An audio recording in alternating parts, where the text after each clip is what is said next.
Welcome to Inside Influence, the show where we talk to B2B marketing insiders about what's working and what's not in the world of influencer marketing. Of course, I'm Lee Odden, CEO and co-founder of TopRank Marketing. And with me today, we're talking with Marshall Kirkpatrick, influencer marketing pioneer, founder of Littlebird, and now Vice President, Influencer Relations, Analyst Relations, and Competitive Intelligence at Sprinklr. Welcome, Marshall. Hi, Lee. Thanks so much for having me on the show. It's great to see you. It's great to see you too. It's been a long time.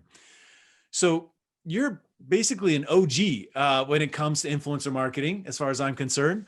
And I'm hoping you can share with us a little bit about the experience of starting Littlebird, what Littlebird was or is, and how you got to Sprinklr. Sure. Yeah. So my background is actually in blogging, first and foremost. I was a tech blogger covering startups and ended up using tools to break news stories and got hired as the first blogger ever hired over at TechCrunch. Wow. Years ago. Yep. And so I saw in that experience that when you're in an influential position online, people bring you a lot of information. Lots of startups were always coming to us and saying, oh, look at this cool new thing. Here's my perspective on the market.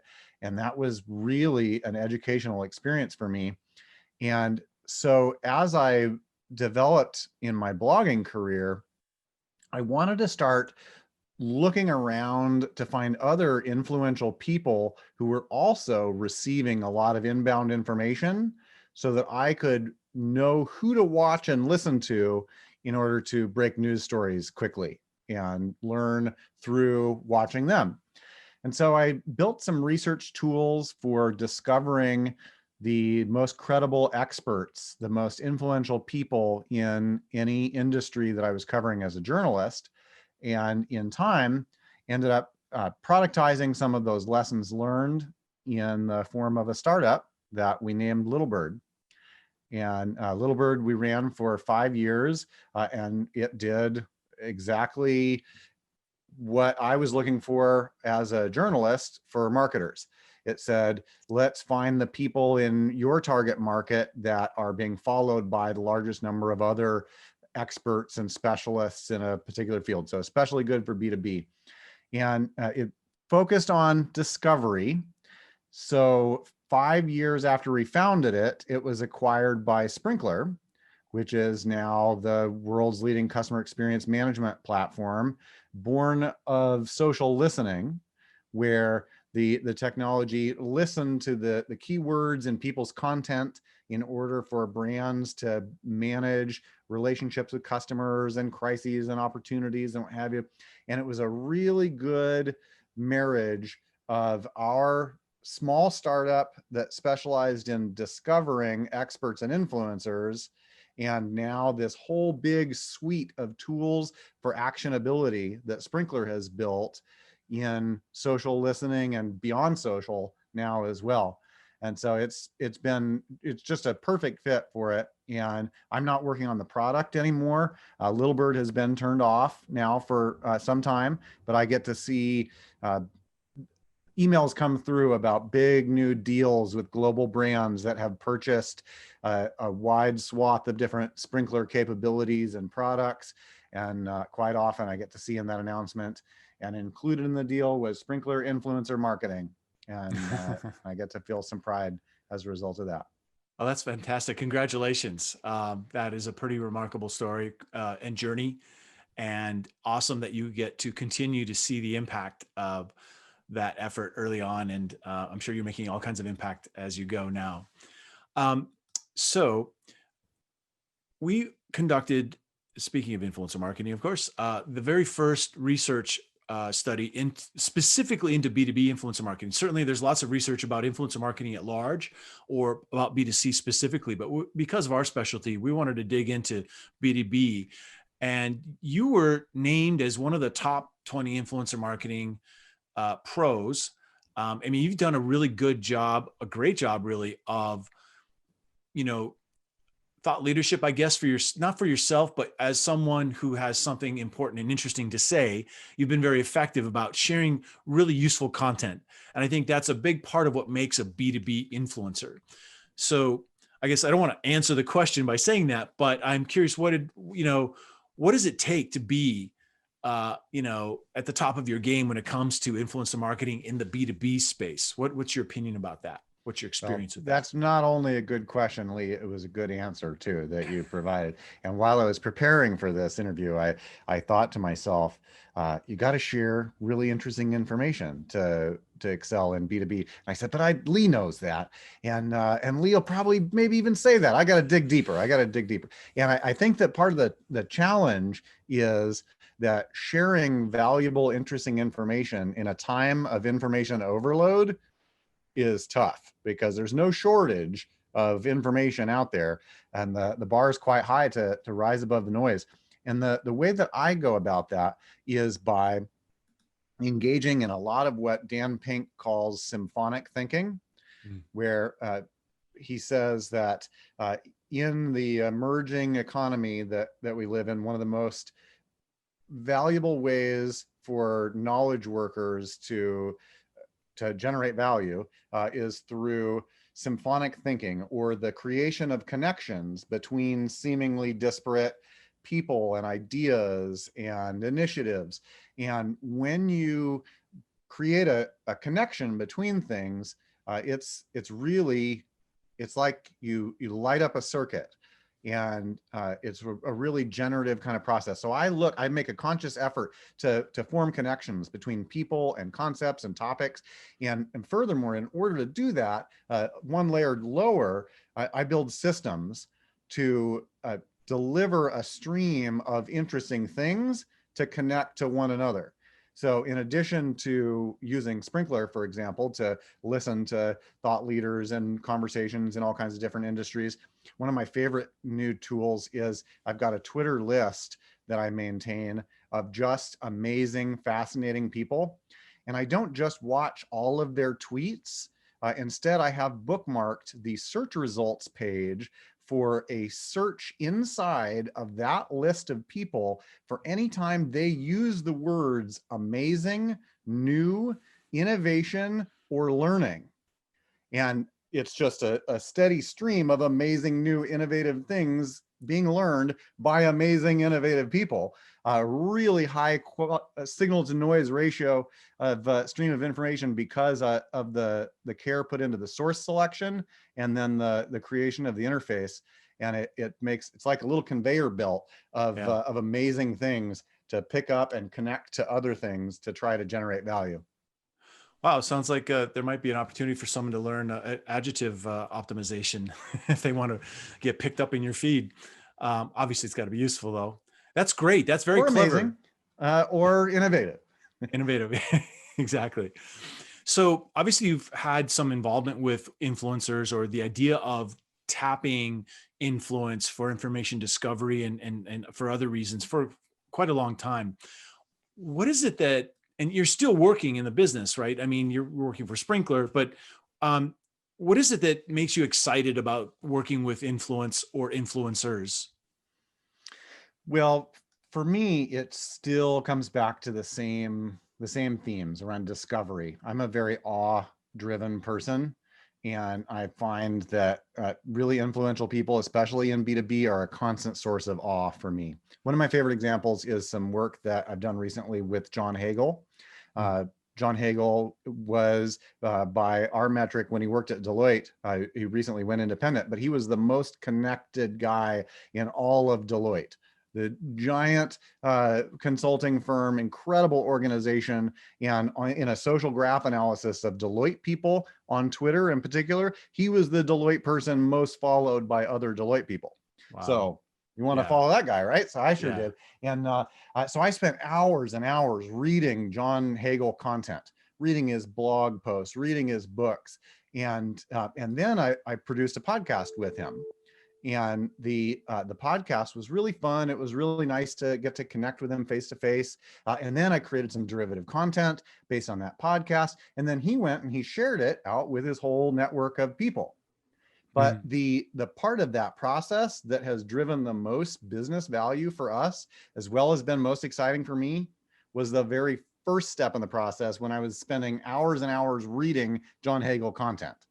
It was that put all of his experience and knowledge and insights into my head that I could deploy entirely behind the scenes at work, and connect it to other projects and other initiatives that we have going on publicly and privately. And that's really where the lion's share of value was available from. And the advocacy that occurred in the end was overshadowed by all the business value available just from reading his work. From the content itself. Yeah.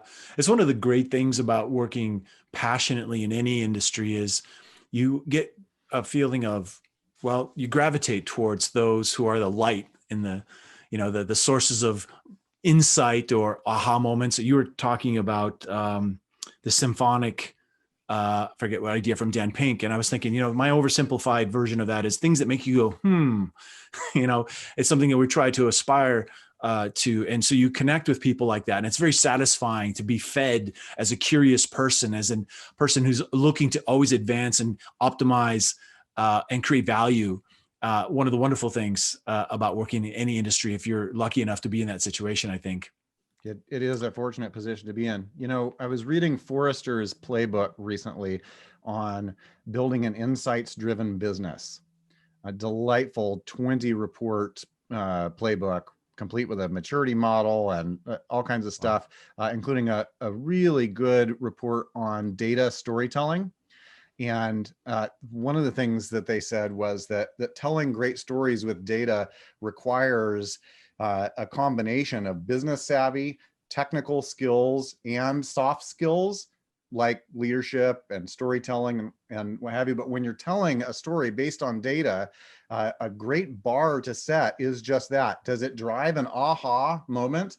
Something perhaps counterintuitive, but an aha, especially one that has business impact. Yeah. If your data story reaches that bar, it is a good data story that you've told. Absolutely.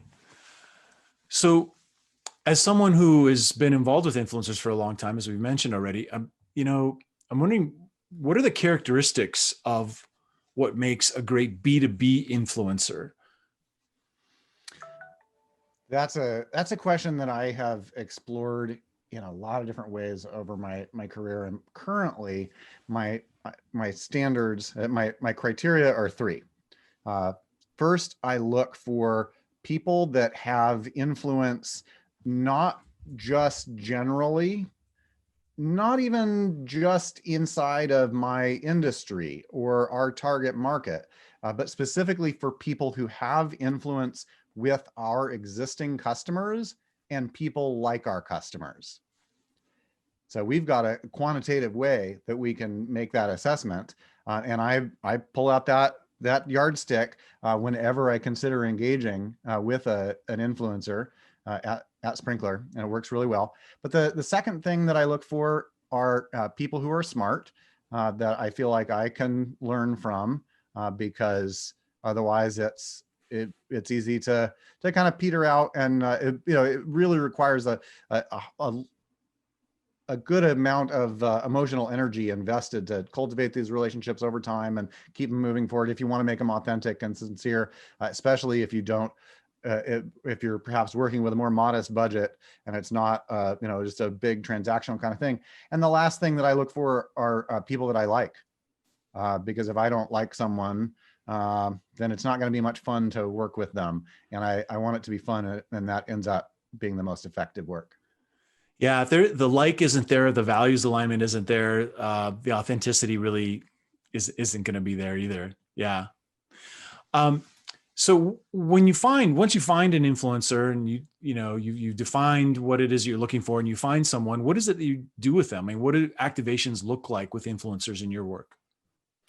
Well, they've taken a lot of different forms. I'd say that one of the most heavyweight plays that are in our playbook has been a combination of commissioned webinar, blog post, and then private advisory phone call, Mm. where we have anyone on our staff that wants to come and participate in a private phone call with one of these influencers, come and ask questions off the record and learn from their experience. So you get the demand gen from the the webinar and the blog post, and then the more foundational value from the private advisory phone call. I am very sympathetic to Forrester's perspective when they say that the most savvy brands in influencer marketing are not looking to influencers for reach, because often that ends up disappointment. But where influencers really shine is their ability to create high quality, high relevance content that breaks through the noise of this era of information overload. And when coupled with paid media, then you've got a really awesome combination. But it really works well when the brand brings the budget for the reach, and the influencer is the source of the high quality, authentic, high relevance content. So yeah, go ahead. Well, that's probably the most heavyweight of capabilities or plays in the playbook. But I do a lot of just small stuff as well.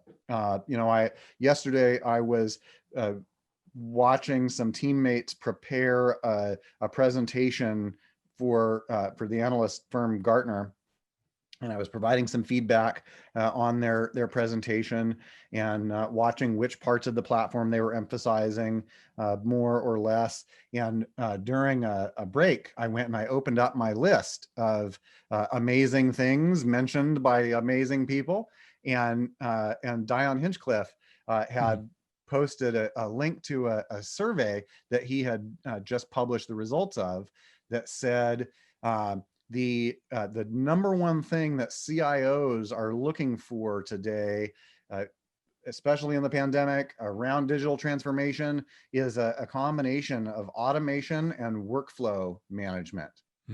And I thought that was really interesting, because there was a big component of that in the Sprinklr story that we were preparing to tell Gartner. And so I took that and went immediately inside the company and said, hey, folks, let's elevate that part of the story. It's really on trend right now, and we've got a strong story to tell.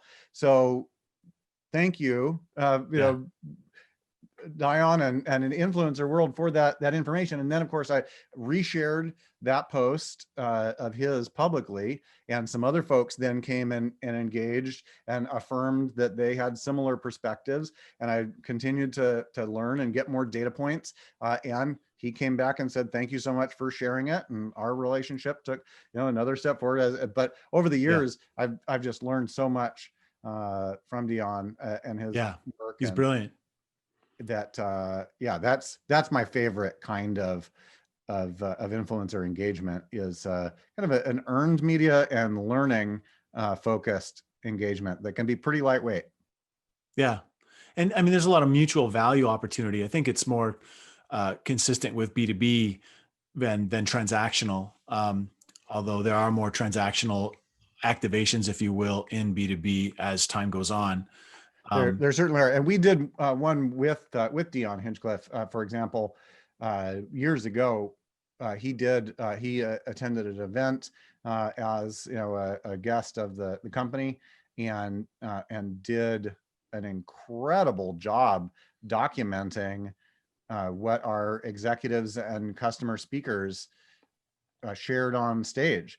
I thought when we retained him to do that, I thought, yeah, okay, that sounds nice. I bet he'll do a real good job. But man, he was taking his camera and getting down under the stage, shooting hero shots of people up on stage, and then typing up really smart quotes from them, and then tagging 6 or 7 people that very legitimately would have an interest in what was being said, and not the same 6 or 7 in each of the several times that he quoted a speaker. Wow. And it just created this big storm of influencer dialogue about the themes that our company was discussing at our customer conference. It was amazing, just totally exceeded my expectations. Yeah. What you just described right there with Dion's work is really an ideal situation in terms of a B2B influencer, I think. I mean, in terms of a real world event, their ability to create value and, their ability to multitask and create and add not only insight, but their filter through which they can interpret content coming from your own brand people, and then ultimately the distribution and promotion all in one person. That's amazing. Yeah. Plus And being very the kinds impressive. of people that you can learn a lot yourself Yeah. from, Yeah. and that many times your customers can learn a lot from. I Yes, of know course. that the folks at SAP, for example, have done some wonderful work bringing influencers to their customer events so that their customers could meet the influencers Mm-hmm. and ask for their advice and get their perspective. And that was a really high value add above and beyond advocacy and distribution of content as well. Absolutely. So I have a question about the idea of building influence within. Um, so, there's employee advocacy initiatives. There's even an increase in brands, B2B brands, looking at their own employees as influencers. And I believe everyone's influential about something, right? It's just really a matter of connecting the dots. But my question is really more about executives. What do you think the value is? And is there value in particular right now for executives to grow their own influence? I think there's a lot of opportunity for it, and it's a challenge for the ages. It's something that I think many of us have aspired to unlock for a long time for the executives that work at the companies that, speaking as a person that's not in the C-suite myself, happily doing work in support of the C-suite. It is a great opportunity because so many of those executive leaders have tons of contact with customers, especially. Many times they're great storytellers, and they spend a lot of time with customers. They interface with other executive leaders, and so are really efficient, high impact communicators.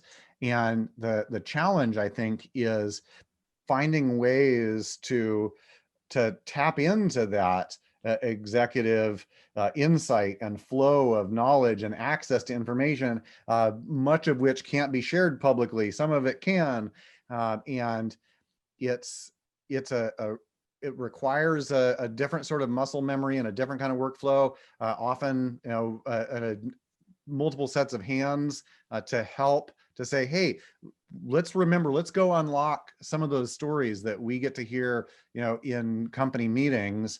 Let's find some that are appropriate to share publicly because they're such incredible stories. I know that's the case for our executives at Sprinklr. The stories that we get to hear inside the company walls are just amazing. The giant brands that we get to help solve really interesting problems. And when we're able to reference those, either named or blinded, and do so publicly, they're just great stories. They're the kind of content that rises above so much in a world of information overload. Yeah, very powerful. While there's a lot of opportunity there with those executives or even employees that have great stories and insights to share, not everyone is a natural when it comes to being an influencer or behaving or outputting the kind of content you would expect to be when you want someone to be influential. Any advice about how to unlock that potential within these folks? Well, I think that the work out loud paradigm and movement is an intriguing one.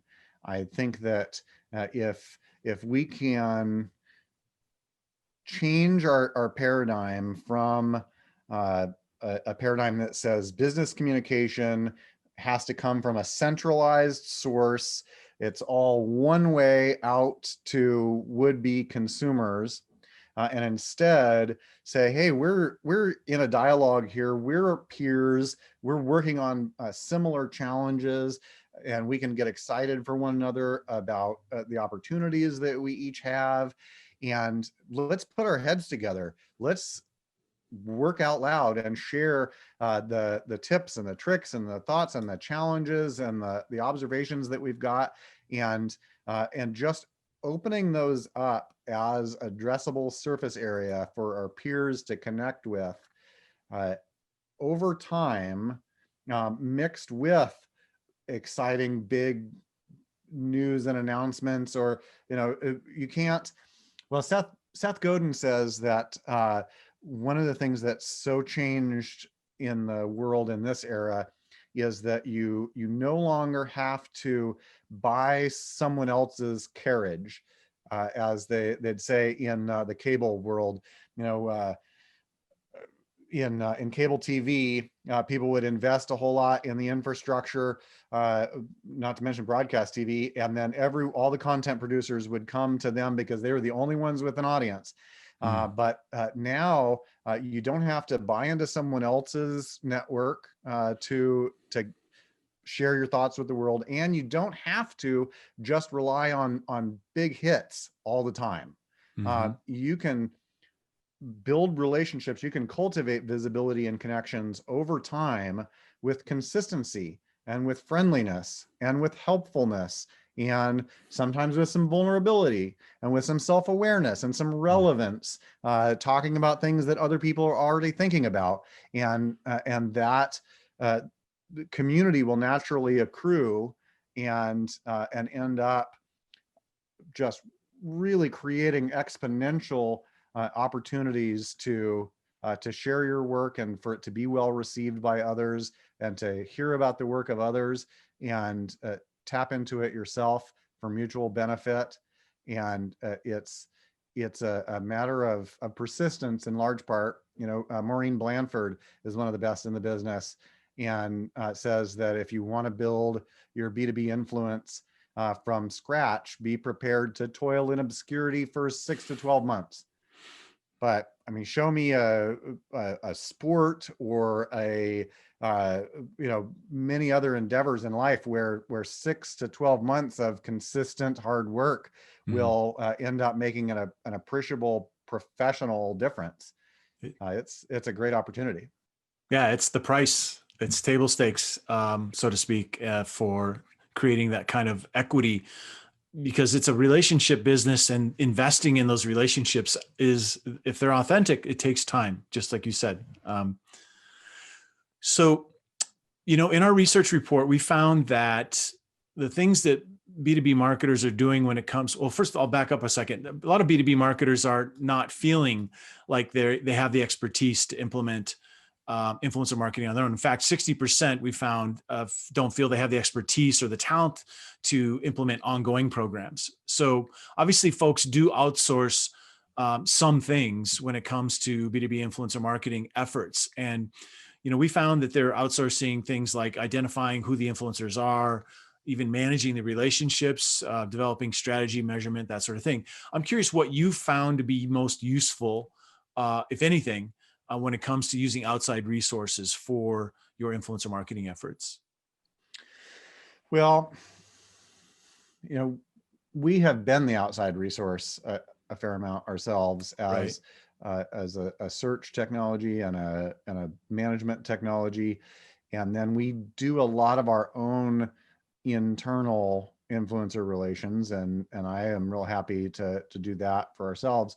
But many times when working with brands that don't have that experience or talent in-house, especially for the relationship cultivation and the practical management, well, frankly, I refer them to you and your organization. Appreciate because you've done an incredible job of building brand equity and a demonstrated track record of success around that. I don't know of anyone who has come close to the kind of thought leadership and track record of success that you and the folks at TopRank have.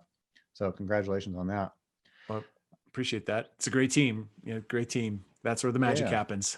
Yeah. And I guess I would just suggest that people find good partners to work with and do it in a way that helps build your own capacity and learning instead of just outsourcing it. Yeah.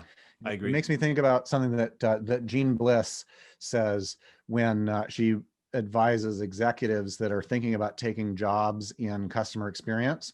But I think it's good advice for almost any field.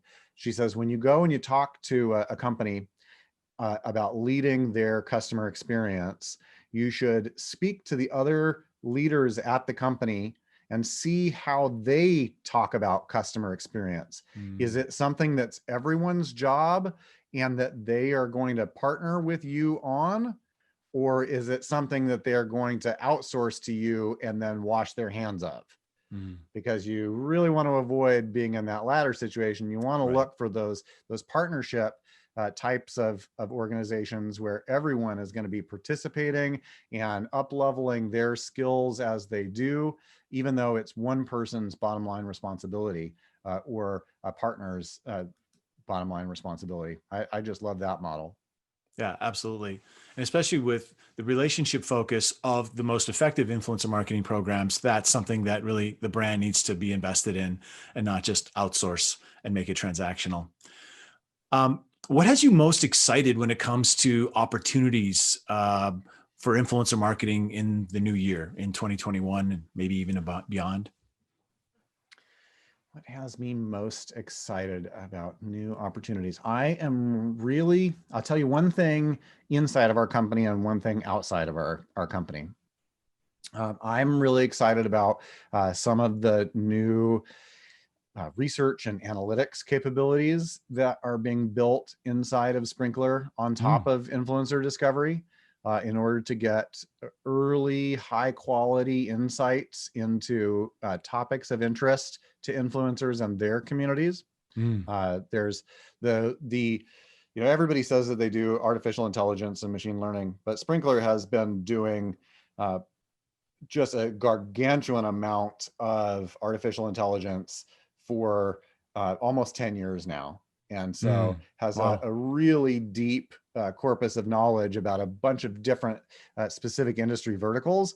And so that means that we can discern what's going on in conversations, especially in B2B, faster and better than any other source when monitoring influencers or discussions at large. So I'm excited about that. And then Cool.